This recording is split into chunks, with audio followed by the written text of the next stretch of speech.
What's up? What's What's up? up? Happy Wednesday. Happy Wednesday. How you I doing? also did not plan that music to like fade out right at the same time. That's just how it worked. It It was perfect. works. It works. Hey. Let me tell you, it has been a time at the King House this summer. Ooh, You want to know what been happened a this good day. morning? What happened this morning? This morning, our 2-year-old walks up to me and he's licking on something. And I'm like, I don't remember any of our snacks looking like this. Like it's a lollipop or like a push pop or Oh something. no. And I look at what I'm like, why is it purple? And Oh it's a no. giant glue stick.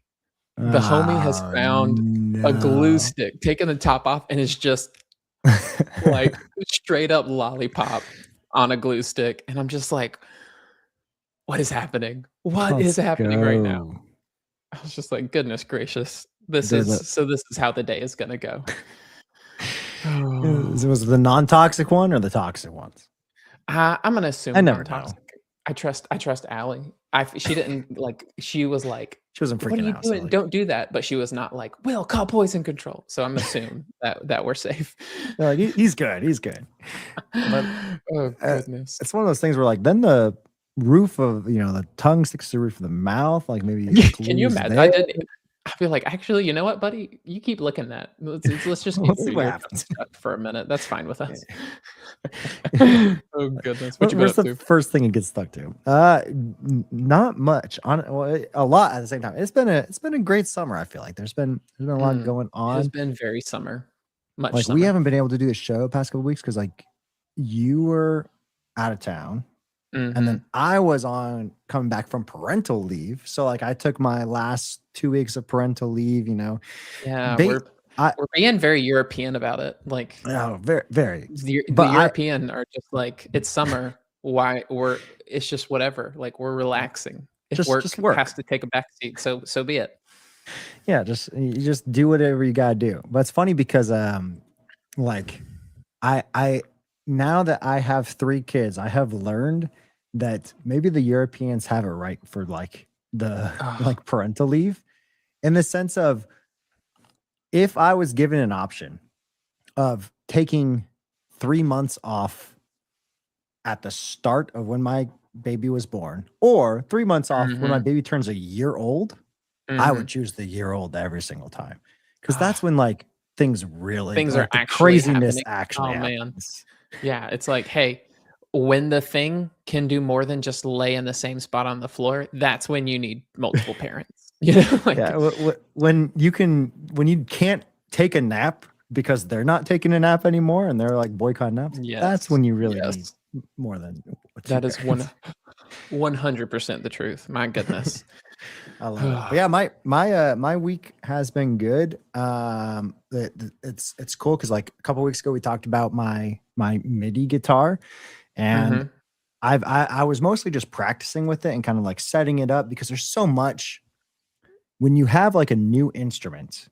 I can't just like I can't play it the same way. Not even like technically. I can't technically play it the same way as I do a guitar because it is 2 instruments in one. But then 2, it's like a setup process of like, okay, but what sounds do I want? How do I want to play it? And so before with my guitar, I had here's my set sound I would use for 90% of things, and then I have my 10% when I need to switch it up. And so now it was basically like a full month of me noodling around. And the last 2 Sundays at my church is when I actually played with it for the first time, and it was fun. It's fun. Dude, so I'm doing it again this week. So it went well? I remember you saying like you were going to finally break it out in public. Yep, it went well. Like in the sense of when the couple of times I used my pre-built MIDI handy guitar thing, there was a lot of glitches and issues, just things I didn't think about. But this one, like no issues, no batteries didn't die. It was essentially like essentially could play it for like 7 hours between practice and like actually services, and then like had full battery on the board itself as well as completely wireless. So that's fun. And then literally about 30 minutes ago, I was talking with the guy in Ireland who actually built it, and he was giving me tips, and he was like, it was cool because it's like this combination of hardware and software where he's like, Mhm. oh, I would tell him like, here's how I use like this piece. I would press this button and I would hold the note, then go up an octave and start playing something. He'd be like, oh, I never thought about that. Sometimes I put these options in and you never know how people are going to use How it. I was people are like, gonna use it. Yes. Oh my goodness. I was like, Like, we could dig into that so let's do it. much. Because I basically Okay. told him, I was like, we have to have you on the podcast because that is Yes, literally okay. software I engineering. won't dig too deep into it, but it's No, just like we should dig I deep had into this it. joke because you mentioned that he's gonna come on to the show with us at some point. Yeah, I'm pumped That'll because be super fun. I think he built all the software. He wouldn't call himself a software engineer, but he basically Mhm. built the hardware, software, and manufacturing, and he does it That's all in his incredible. shop. I And he's cannot done at wait. least 500 guitars, which is a Oh, lot. that is so cool. Yeah, that is incredible. Okay, so the thing you said is just, like, so interesting to me is, like, the whole thing about, you never really know how people are gonna use something Mm, if you build it with the right primitives, like yep.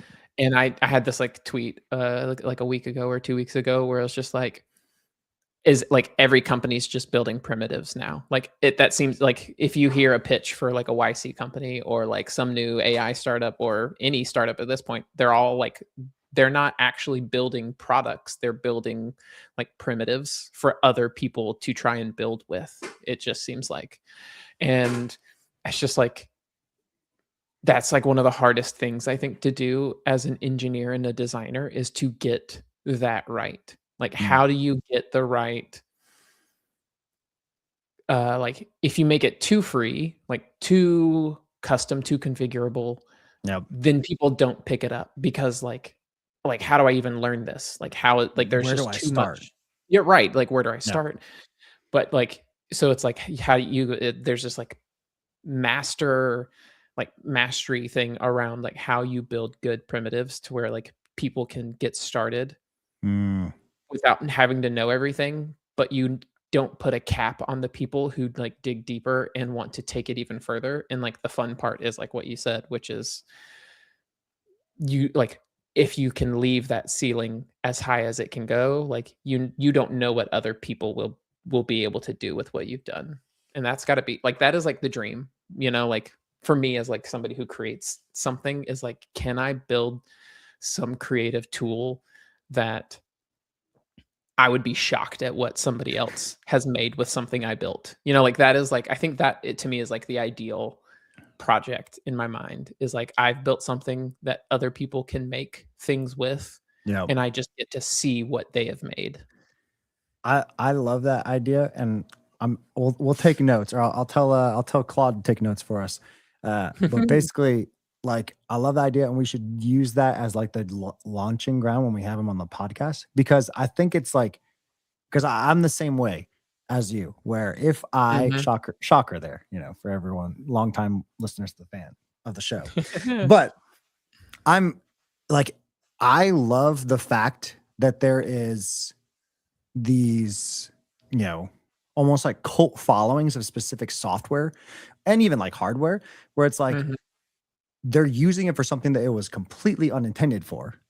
But because it just works so well and it gives you that little bit of flexibility while still being like, hey, we're not going to limit you from doing this, but that's not what it's intended for. It almost like makes that even more fun. And if I could build Yes, some yes. sort of software where it's like, oh, I find these Interesting baristas combinations. are Right, using right. this, and I never would have thought to do that. Oh, yeah, And yeah, like a like somebody who's like, why are why are they even using this? How did they find this? yeah, like Yeah. how did they find Like, it? I feel like that's like the like when you find a Reddit community, like if you're Oh somebody yeah, who's made something and you find that other people have made a community about something that you built and you didn't realize it kind of thing, like, man, that feels like that would be like the coolest feeling is that you've got a cult following on some kind of tool that you've made where people legit get so much use out of it.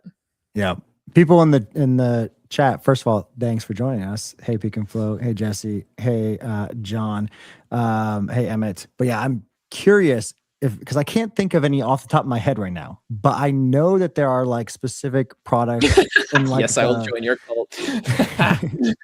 specific Yes, join us. products in like the maybe like the home lab space, or like specific things Right. that's like, oh, it was not built for that, but it Mm, is at the mhm, same time. mhm. And this guy Rob, who builds these MIDI guitars, it's the same way, where it's literally like the essence of MIDI is, Right. it is a single note, and you can do whatever you want with it. You can change what that note is even, and then does Mhm. it. But he's still built the guitar where it's like, I have not changed any of the custom functions of it. And because, oh, like this is mapped to this, I can just be like, oh, I'm just going to use it. That's octave up and octave down. I don't need to change the default because it's a sensible Mhm. default. But if I Right. wanted that to play a drum beat, I could. Right. Right. And like having that And flexibility is so fun. MIDI, oh yeah, like that. It's like gets into like my talk of like creativity. Is I guess the gist of it, and it's like how to be better at being creative, and like part Mm, of it is exactly what you're talking about, which is just like being able to gather more experiences and gather more inputs, um, to where like you can have like interesting reactions okay. across like things that you've experienced. So like I in my talk I called them like catalysts. Yeah. And I've got this Ooh, like I like that graph. way. I have this graph where it's like it's the process of creativity, and there's like four pieces to creative process, but like everybody mixes them up. What's up, Will? Mixes them up in different ways. And there catalysts is the first one. Um Ideas is the next one.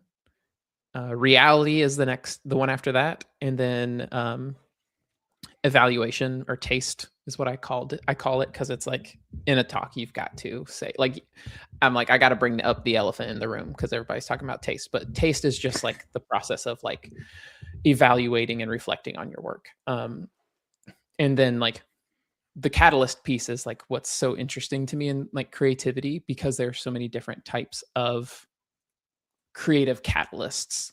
There's data, there's like things that you that's just like, hey, this is how something happened. Like when you're building a product, like error logs, like messages to you, um, like any type of like actual metric or data you can track. That is a type of creative catalyst. Like it is a input signal that tells you like, hey, you need to come up with something because this is happening. And then there's things that you feel, or like friction. So it's like you are actually interacting, you're getting your hands into the thing. And it's not necessarily like hard data, it's more of like a Mm, feeling that you get doing something or using something. yep. And then like the last one is like exposure catalysts. And this is like what's possible. So like you have like what happened, how does it feel, and what's possible. Like your exposure is like, hey, like what is the big scope of things that you have experienced in your life that you can bring to any new idea, where it's like, Yeah. hey, we've got a bunch of like customers that are not like the the this form is not getting submitted or whatever. Mm. And then like you go and use it and you're like, oh, it's just like there are so many form fields. It just feels like awful to like use or something.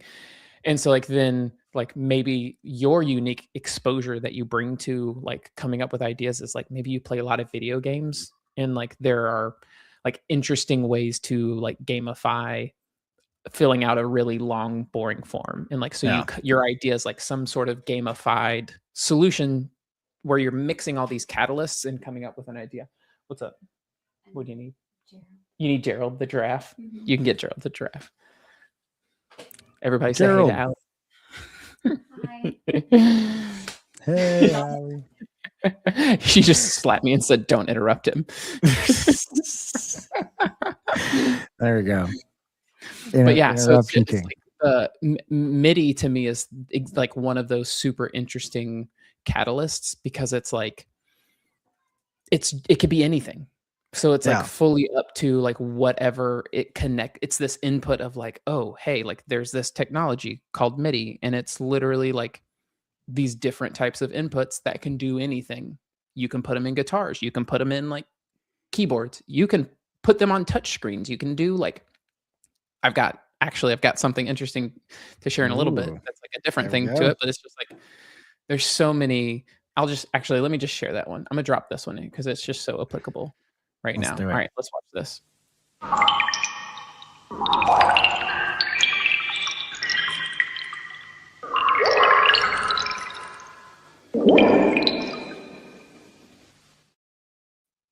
Okay, so like Oh man, that's awesome. this guy's just like, okay, so there's MIDI, and like, oh, I found this other thing, this other catalyst that's like, oh, this microphone can detect waves in like water. Like when you touch it, it can detect it. So like he like combined water waves and MIDI into like creating some sort of like sound and music, or some sort of like water instrument kind of thing. So it's just crazy, this kind of stuff. I love it. And it's like one of those things where you have this ability of essentially, and we're starting to see it now with even like AI stuff where it's like, oh, Mhm. maybe you can use your hands and your voice for things other than Mhm. just what your hands and voice did before. But Yes. that's always been the catalyst. It's just certain areas and mediums have not continued to like creep up into it. I remember seeing 10 years ago, I think, this singer girl, and I wish I thought about this before, and maybe I can find it when you're doing Mm. your next when Mhm. you're showing your next thing that you want to talk about. But I remember seeing this singer who she had custom built gloves so that as she's singing, she could open her hand and that would be like more reverb or pause the note that she Mhm. just sang. Mhm. And this was like, 10 years ago, but it's essentially this opportunity Mhm. to Mhm. modify like what you're doing in the moment. And I think all the funny part is all of this like comes down to performance too, because, and I think software engineers are starting this.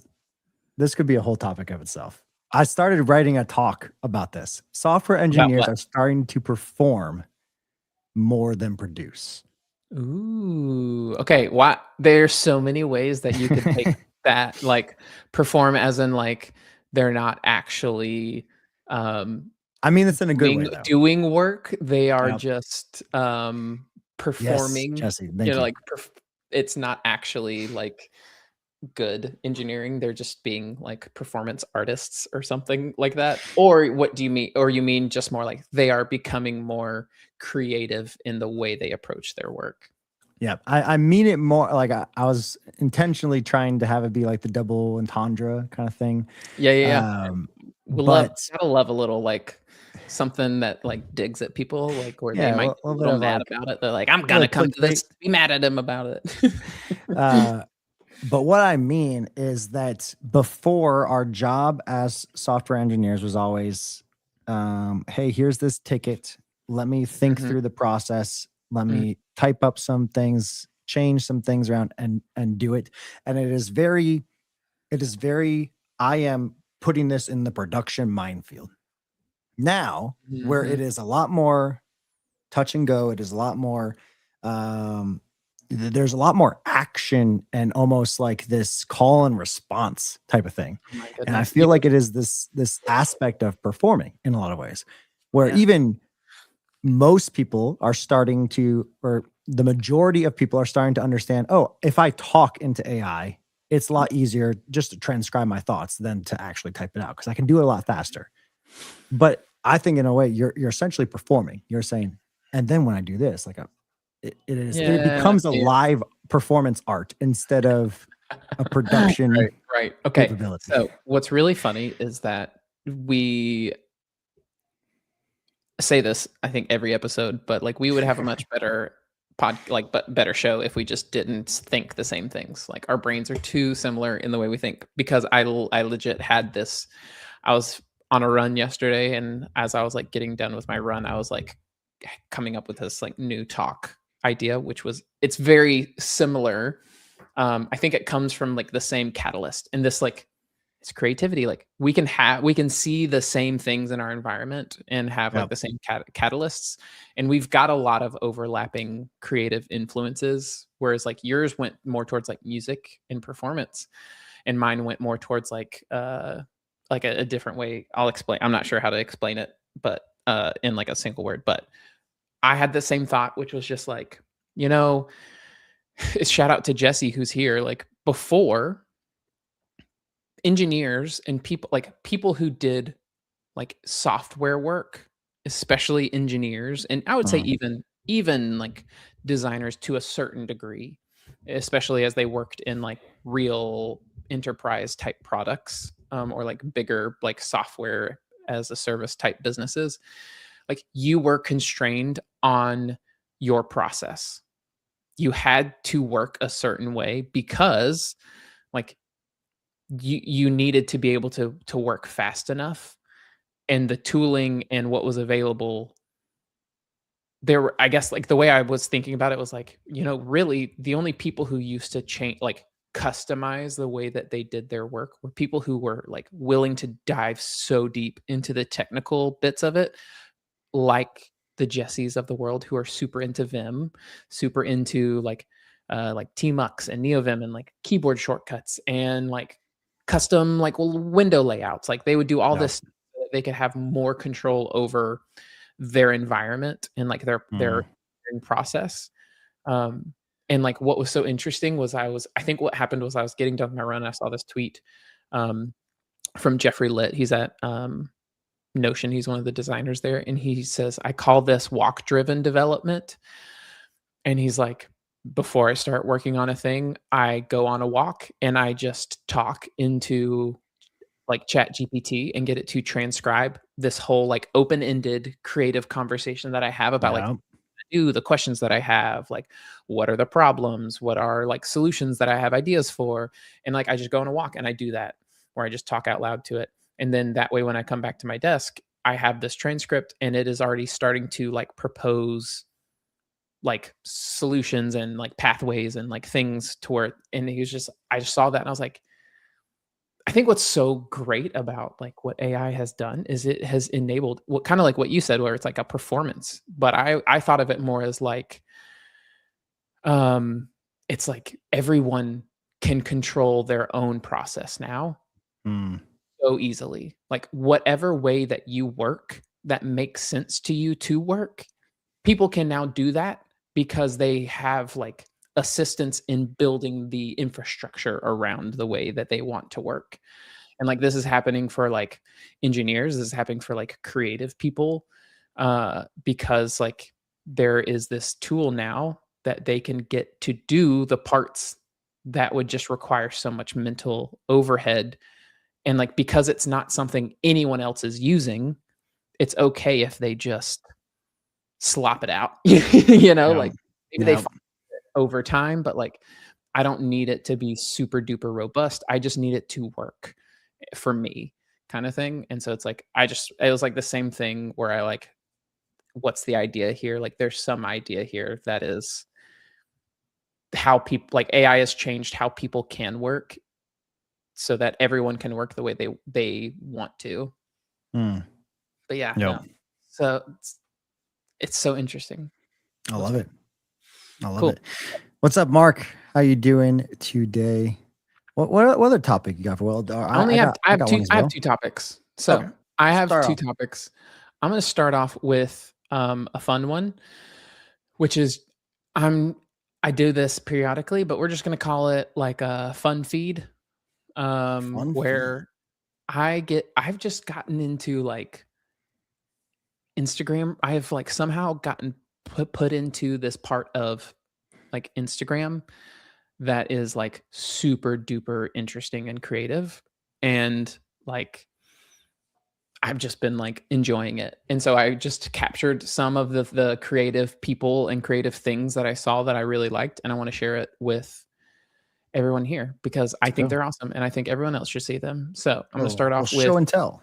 a little show and We now tell. interrupt your doom scrolling to bring you this.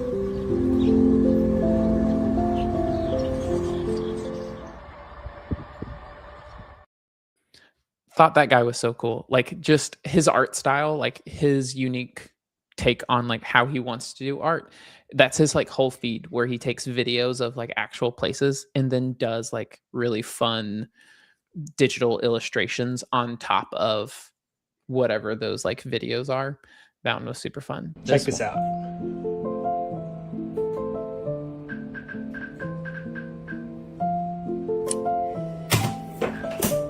This is project 2 of making interactive tech until Disney notices me.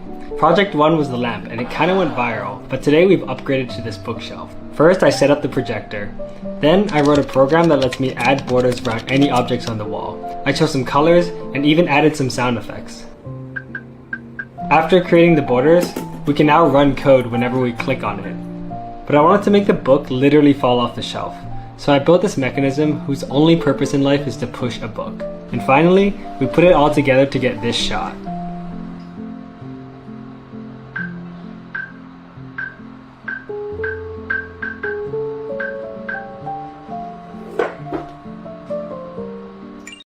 Okay. So, and this guy's feed is so interesting because like he as you saw, like this is project 2 of doing projects until Disney notices me, and he's Yeah. got some fun one. Like his whole like I've seen this a couple times since I saw this video, and the algorithm was like, okay, this dude seems to really like this one thing, and so they showed me a bunch of that one thing where people use like projections on walls to like do fun automations, or like there's this one it was like kind of like a kinetic like connect like an Xbox Connect type thing where Okay. the video can like kind of tell you're moving around, there's a projection, and like they were interacting by touch with their like home. It was like super cool, so loved that one. The craziest part for me about that last one was the initial, like literally the initial first 10 seconds. I was like, oh, that's a neat little edit, because in my mind, I was like, it looks fun of being like, oh, like if I was to do that, I would record my video and just like record the book in reverse or something like that. Like my immediate mind was like, oh, that's a really cool like little thing that you saw that as like a editing hack. Yeah, editing hack. And then like showing it is like, oh, that's what makes it fun, is literally that those colors are projected, and it's also pushing off the book off the shelf, and you can control it, and it's all happening like in real time. It reminds me of, I think I had talked about this like maybe 6 months ago, but I watched, and I love the Corridor Crew YouTube channel. Bunch of filmmakers, and I am not a filmmaker, but I studied a lot of it in college, and I loved the idea of what good filmmaking looks like. So I still follow that world. But Corridor Crew came out with a video. One of those like, exposure catalysts. Exactly. You've been exposed to like filmmaking, and so now when you see stuff, it influences the type of ideas you can have. And they put out a video that reminded me of that short, in the sense that talking about how things that could be practical effects, even if it's not appreciated, is still better just because of it being like, hey, that is a practical effect rather than me doing it editing. They talked about how Peter Jackson did this shot in Lord of the Rings where Gandalf is sitting at the same table as Bilbo Baggins, but Gandalf is looking, you know, he is a human, and Bilbo Baggins is a hobbit. And so it looks like they are at the same table talking to each other, but he is 10 feet taller than him, or 8 feet, whatever it is. And it was all done practical effects with a table that moves while the dolly moves. So like it is essentially they are 8 feet in reverse, but looking at each other. It is an incredible video, and everyone should watch it. Dude, that sounds legit. But it was a 20-second shot that they spent like days on. Will has now also said that he watches Corridor Crew, and so with 2 people in my circle who I respect, I got to check these guys out. That sounds like super fun to watch. I need more entertainment, creative entertainment, and not just like creative, like I guess like learning, like I watch a lot of stuff where it's like you're trying to learn something from it. I just wanted, and like I think you do end up learning something from something like Quarter Crew, but like the big piece is just it's entertaining, and Oh yeah. I need some of that in my life, And this was a 38-minute video that I was engrossed in. Even though I will dude. never be able to do this myself. It's I mean, just I fun probably to could. know, Yeah. but it's just you never know what that could influence in the future. Yeah. All right, Exactly. 2 more. This one, pardon the small bit of language in the caption, but it was too good not to share. Problem over to fight, said about my hold on you. I don't usually care for the doom in the air, but it's feeling kinda overdue. Yeah, my favorite poem's what I couldn't say to you. A joke that wasn't funny cause it's true. A flashback, so I touch more resolute. So forgive me for the hesitant salute. Take it all down, take me all apart. You can have my tongue if you take it a la carte. Take it all, just don't take it all to heart. Thank God we turn the lights out, thank God. And what I never knew, I'd rather be inside my head than you. How many times I couldn't count, cause it gets so deep, I go so deep, I'm never pulling out. Took yourself, yes I got my jaw geek, now I'm a cotton mouth. Why do I feel so unsafe, what am I worried about? Cause I didn't see any proof. Skip the winter season like it's pay-per-view. All right. That one That was was just like, man, there. So Tommy, who came on with us, and he was talking about like his like OpenClaw and like agentic flow type stuff. And he does State of Play and This Is Taste, like YouTube shows. He has a guy who works for him. His name's Barnaby, and that's like he does like stop motion video animations with just like paper and like real things, and it's just like that like art form is just so neat, and like it's just like one of those things like, yeah, like AI can't do that. Like it might be able to duplicate that in some sense, but it can't in other ways. So it's like I think there's going to be a lot of people who move towards like physical. What was it called from Corridor? Practical. There we go. Like practical effects, like practical creativity, where it's like, okay, we're not just doing digital things. We're gonna like bring in as many real world textures and items and things into our like creative assets as we can. Yeah. All right. Last one. Peak and Flow. Not with that attitude. Nah, yeah. You need just watch my talk. Watch my talk at Laracon, and I will help you become that creative. Now, before the last one, I think the interesting piece is that we've already kind of seen this shift in the sense of like there's a reason why even like podcasts came back, for example. There's a reason why different mediums like records came back / are continuing to come back. CDs are coming back because there's this aspect of like not even just the aspect of being able to like own something, hold something. That's one of it. But you also like love that aspect of being able to like hear imperfections. And you get that with non-digital stuff because everything digital is perfect. So when you have these practical effects, and when you have like there's a reason why there's cartoons that become popular because they're literally like hand drawn. I remember like I always wanted to do like the flip book, and I think I got like it's like in the Parks and Rec episode when Ben is unemployed and he's like, I'm gonna make claymation, and he's been spending like 2 weeks on it. But it's just like 5 seconds. 2 seconds. Yeah. It's like that's all I have. That's all I have. But that 2 seconds was worth more than like a 30-second prompt. Right. Oh my goodness, that is such a good reference.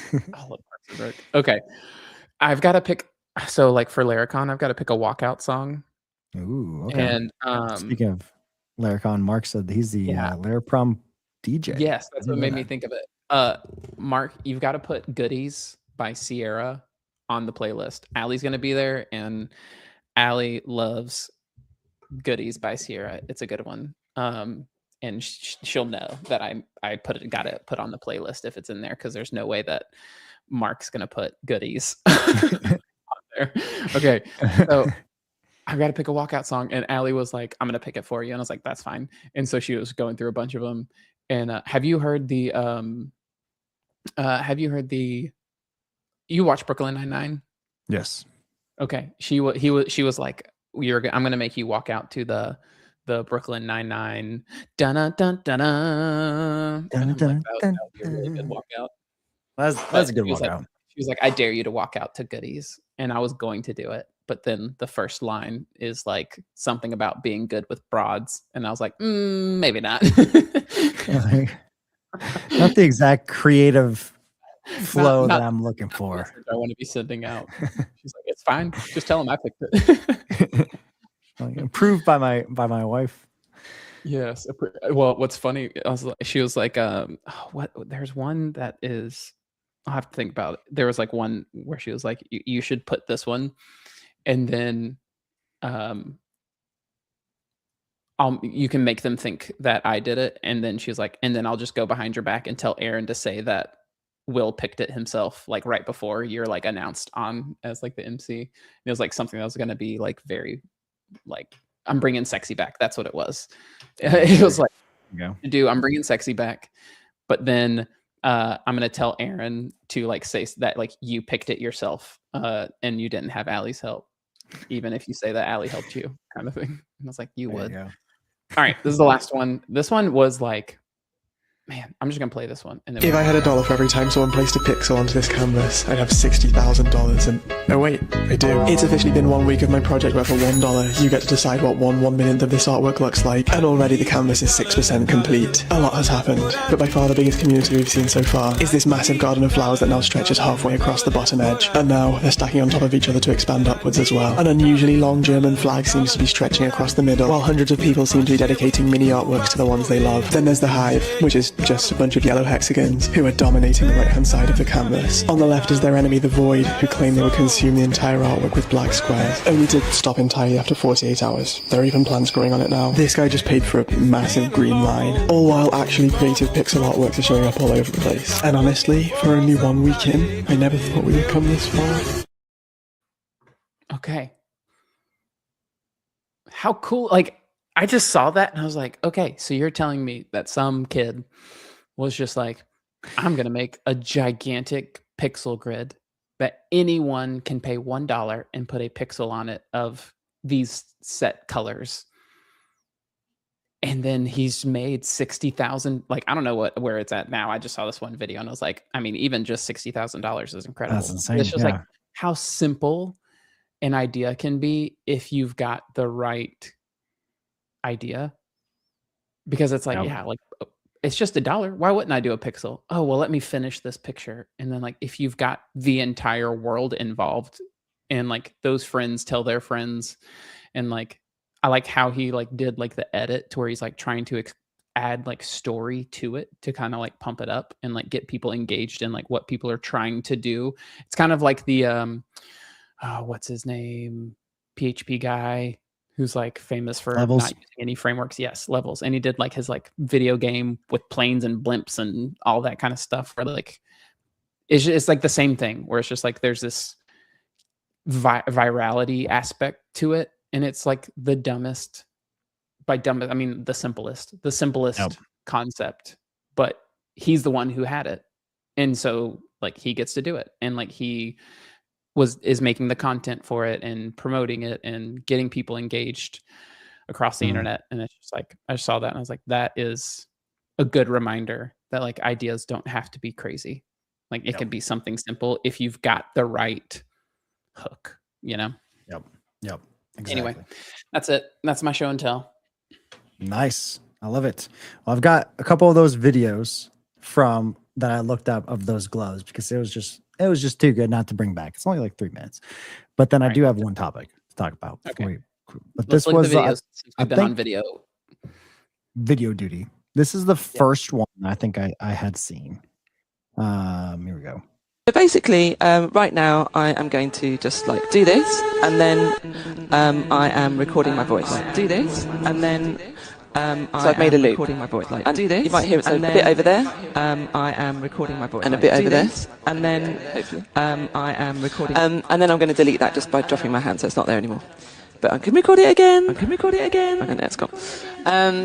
And so when I often do this, and I actually did it in when we were rehearsing, and I forgot that I didn't have my gloves on, and I still did this movement, which has become second nature.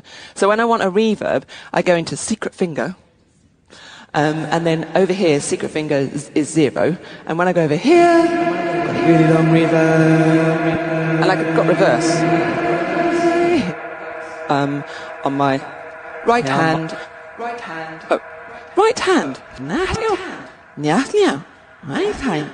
Doesn't really sound like right hand. Anyway, so there we go. So now I'm gonna play you a song. I'm gonna play you a song with my glove.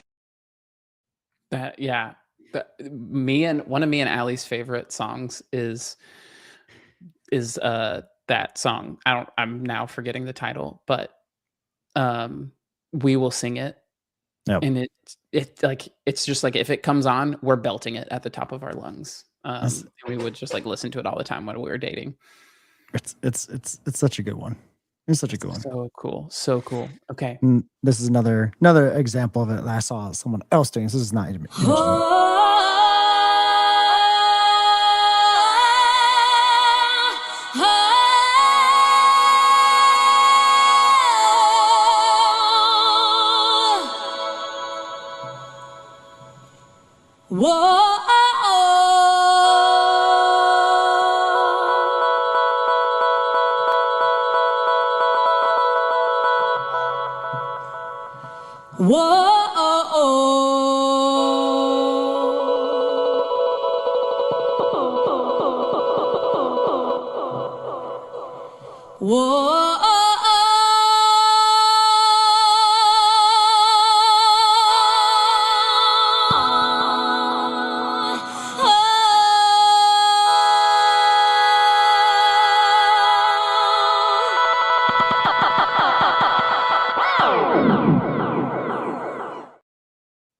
Okay. One, I need you to email me the link to this video, or like send this video to me, because I've now thought of the funniest tweet of all time. There you go. This is it's gonna be a meme tweet, and it's gonna be like the Claude team telling us the future of work, like the future of programming. It's like, what is even programming gonna be in the future? There you go. I love it. I love it. Man, that is so funny. Okay, here's my topic that I have, courtesy What's of hit me. my boss, Mr. Taylor Otwell. Okay. He said, and let me put this on the screen here.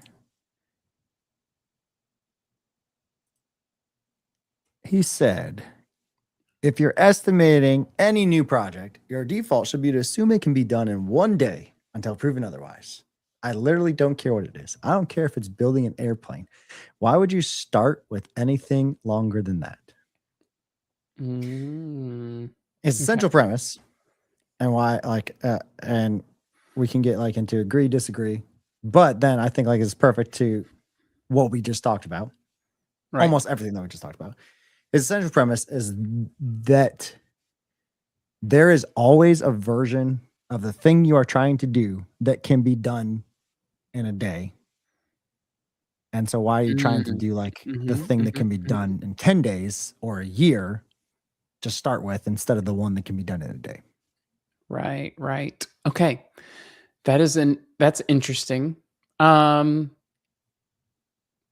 the premise that there's a one-day version of something. One-day version of everything? There's a one-day version of everything, I think is directionally true. Okay. But I think it's only directionally true when you already know what you want to make. So one of the big things that I talk about in my talk on creativity is that like there are two types of work. There's manufacturing work and there's creative work. And manufacturing work is like, okay, we know exactly the thing that we are wanting to build. And I think at that point, yes, you can estimate a 1-day version of the thing that you want to build and say like, okay, what can we get done of this thing that we already know that we want to build in a day? And then you can go from there to see if like that 1 day is like valuable enough to be worth it. Yeah. However, I think you have to have done this like when starting any project, you should estimate at a date. It's like it depends on like what you qualify as the starting point, because the biggest problem that I think people are going to run into with AI is that nobody like you have to learn how to explore Okay. when any idea you have can be built right away. Mm, Because if you just build the very first idea that you come up with, like it's wrong. Like in yeah. my talk, what I say is like, as you tweet, you were like, "That's a good talk title." I call it "Optimize for Exploration." There we go. Um, and the premise of optimizing for exploration is like, no matter how experienced you are, no matter how like much you know the domain of something, your first idea is always wrong. Even if in the end you use your first idea, it's wrong because you've not explored enough to know that it's right. Okay. Interesting. Because the idea here is that like you have to have tried or explored or thought through not every single other option, but enough of the other options that you know that what you like, which idea is the right one, not because it's so much like, not because it's the perfect answer, which it might be, but like because you have found all the wrong answers. Okay. Like the idea is like confidence. The goal of the creative process is not creativity. Like the goal is like understanding and confidence. Like that's why you are creative. That's why you like explore. That's why you mix a bunch of different things, try a bunch of different things. Like the goal is not the artifacts that you make. The goal is like the understanding you get from making all of those artifacts. Mm, And so I think that takes time. Um, and like maybe it's rapid. You know, like maybe it does only take a day, but like if you try to force it to happen as fast as possible, you haven't given yourself time to like run into these other types of catalysts that I mentioned, where it's like, you know, like when you are working on something and then you walk away from it for a while, maybe you go on a walk, a run, maybe you're in the shower, like maybe you're playing a game with your family or something, and you like yeah. aren't focused specifically on that idea, and you get exposed to something else that you then filter through the lens of this project that you're working on, and suddenly like you have new and better ideas for how to approach it. Mm, It's like good, like the best solutions take time for like most projects in my mind, because like you've not spent enough time finding wrong answers to know which is the right one. okay. So my Just counterpoint. jump straight to. I think too many people jump straight to like this is the idea.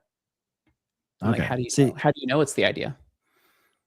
then I would say that too many people jump straight to the idea and do that process that you're talking about of like, oh, let me like figure out what my idea is, but they go into it thinking they have the idea.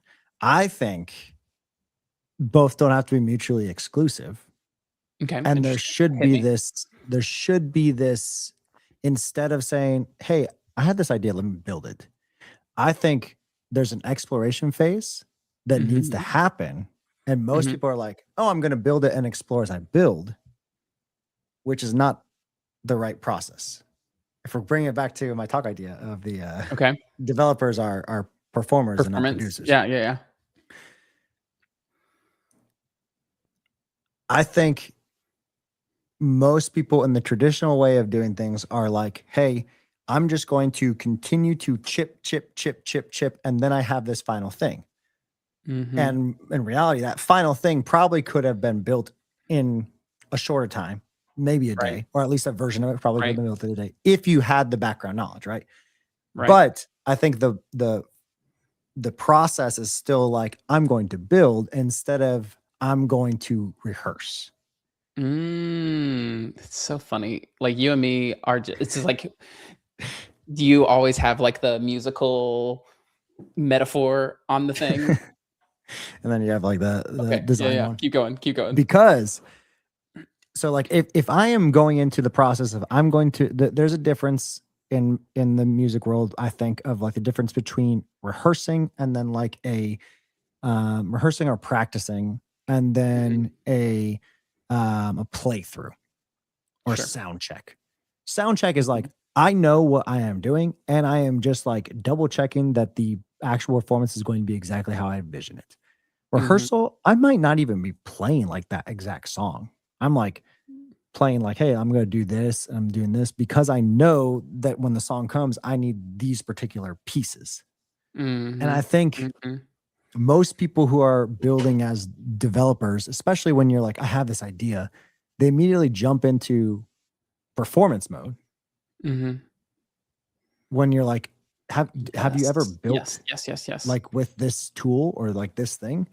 The reason why I think I have gotten better as a developer is because whenever I'm like, oh, hey, let me build like this real-time chat app.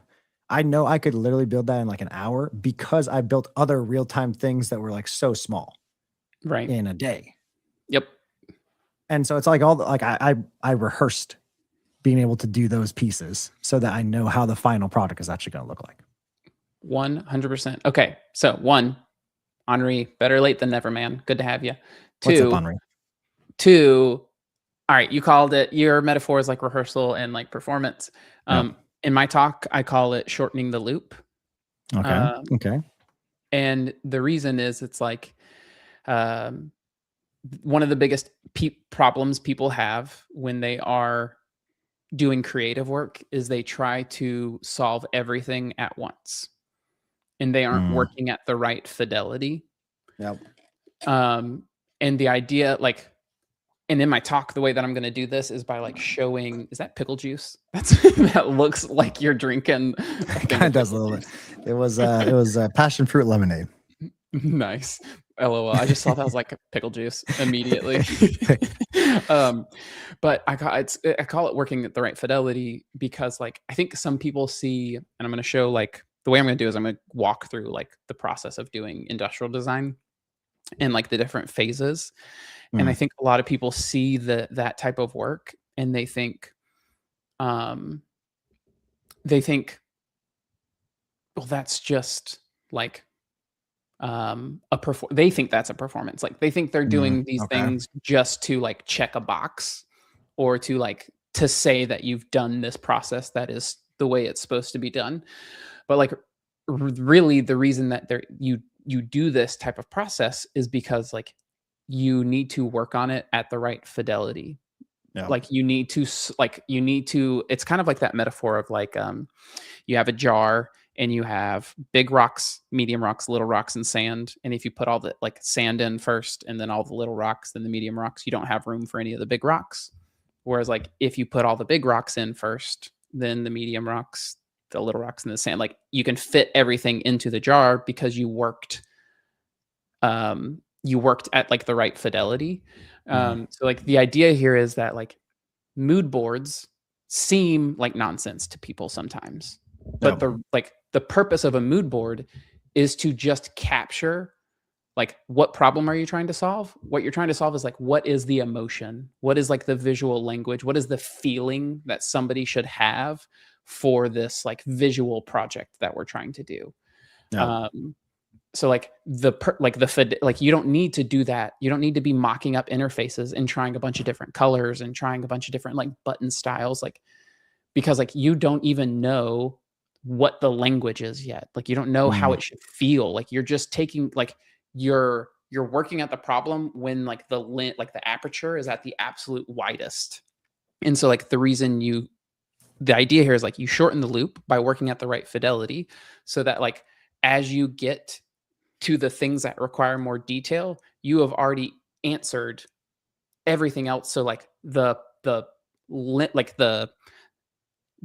possibilities are like narrowed. You're creating constraints throughout this process so that when you get to all the detail work, you don't have endless possibilities. You're not going to like waste a bunch of time exploring an unlimited number of things because you've like taking shorter loops along the way to define the constraints like towards the goal. And like you do this with engineering too, like you create like proof of concepts to say like, okay, like what technology works here? Like, let me create a couple of prototypes to see like, should we use WebSockets? Should we use this? Should we do like, okay, like, should we use like a queue? Should we use a this? Like you try, like you figure out these different pieces ahead of time in isolation so that when you get to like that final piece, you're not like trying to do everything all at once. And it becomes like much easier because you've shortened the loop on other problems that are part of like shaping what the final solution should be. But yeah, it's like the same thing with like rehearsal, like you're out there because it's like, okay, well, I need to be on the stage. I don't need to worry about like what notes I'm playing, but I do need to know like, am I standing here or am I standing here at this point? Like, do my pedals need to be here or do my pedals need to be here? Like you're solving different problems at like different phases and you need to isolate them so that you can like shorten the loop on getting answers. Yep. I agree. Shocker. But like, shocker. But yeah, anyway, back to the one day thing. That's why like I think it's hard to do like things in one day unless you're already to that point where it's like I have uncovered, I've done all the exploratory work. We know what we're building. At that point, then you can say like, what's the 1 day, 1 week, 1 month version, and like what makes sense. Where if you are literally talking about building, like let's say like the airplane example for your thing. I have done exploratory work of building a paper airplane. I know that there has to be wings for an airplane to fly. I know that like I probably cannot build it from cardboard if I want to hold any more than like X amount of weight. And if I want to like have my kid launch this off of a house with my wife not home because she would never let me do it with my wife home and like have them fly across the sky. Like I know I would have to research the backgrounds of like how does gravity work and what is like the actual propeller motion, or can I just like coast for yes, for Derek, example? it is Very much so, Derek.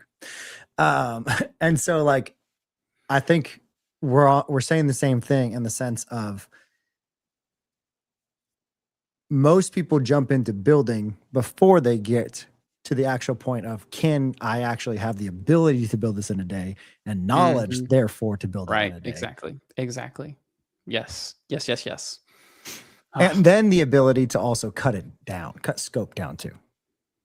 Because most people, dreamers, paper airplane with a real but miniature jet engines win. Yes.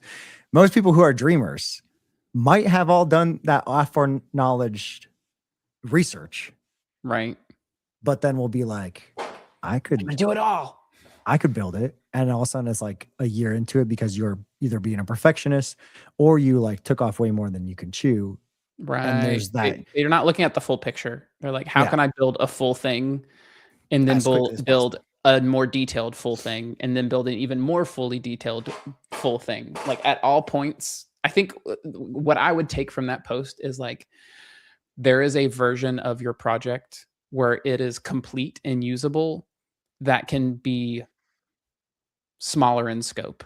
Like there can always be a smaller version of complete, and you should always build the smallest version first and then like go from there. Reminds me of I forget his name, a Smart Bear blog. Jason. Yes. Jason Cohen. Yep. Cohen. That's it. His famous blog, bicycle, like the skateboard bicycle, like it's not like that one too. But I was thinking of the Simple Lovable Complete SLC, like a version of. I love SLC. Let me tell you, simple. Yes, that one's incredible too. Lovable Complete. Okay. So You could Last build thing. an SLC airplane. I'm gonna launch thing. my kids off the roof, and my daughter will. I won't tell your wife. Okay, last thing. So I'm building my presentation, and I have decided to build a custom motion.dev slide presentation app. Okay. I said I was doing this for Rack Miami, and then I didn't. But now I'm doing it for Laracon, and I've already started, so I have to. So one interesting thing that I ran into while doing it is like I'm animating between screens. Like I'm doing like interesting animated transitions is the goal. And I was trying to think of how to explain one of the transitions to Codex to be like, Okay. hey, the transition from this screen to this screen should be like, I started thinking through it and I was like, I could try to do like a voice mode and talk through every little detail of this. But like, if you're doing this is like what I like realized was like, if you're doing something visual, a visual like explanation will make a world of difference. So I did this like very, very rough sketch of like, hey, this is what I want the transition to look like. And this is what Claude was able to come up with. Obviously, this is not it. This is just my first screen. All right, there's my second one. And then this is the transition that it got from that feeding in that that image. Interesting. I like Nailed it. Like nailed it. Like I gave so what I did was like I had this final SVG arrow. Okay. Yeah. And so I gave it the SVG arrow asset to look at. And then I like mentioned this like black box here. And I was like, I want you to transition from this black box to this arrow SVG. And here is like what I want each step to look like. Do it. Bam. And it did it. And then got these afterwards. That's just like a little button press. Yeah. So sound effects for it too. That'd be sick. No. I don't know if I should. That's like the thing is like, I'm trying to talk throughout my whole thing. I don't want like little bleeps and bloops like going on behind me. Oh, I'd love bleeps and bloops. Maybe we'll try it out. Maybe at the last show before Laracon, I'll have gotten to that point where it's like done enough and I can just be like, all right, Josh, I put some sound effects in here.